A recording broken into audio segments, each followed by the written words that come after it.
When a painting stolen from the Guggenheim Museum resurfaced decades later in a New York City woman's living room, the museum wanted it back. But had the Guggenheim waited too long to find its missing art?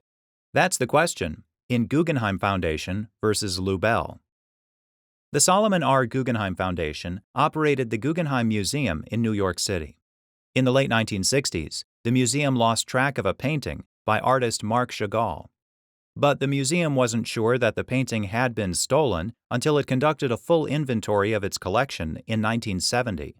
After discovering the theft, the museum didn't alert anyone in either the art world or law enforcement, later claiming that this was a tactical decision to avoid driving the painting further underground and making it impossible to ever recover.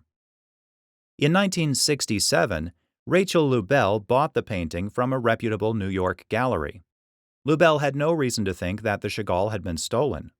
Although she exhibited the painting at the gallery twice over the years, primarily it hung in her home until 1985. When Lubell tried to obtain an estimate to sell the painting at auction that year, the museum learned that she had it and demanded its return.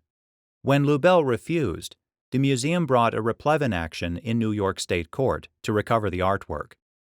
The trial court granted Lubell's motion for summary judgment, holding that the 3-year statute of limitations had run because the museum hadn't used reasonable efforts to locate the painting since it disappeared.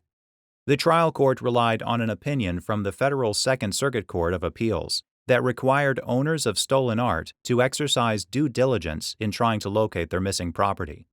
The appellate division reversed and granted leave to appeal to the New York Court of Appeals.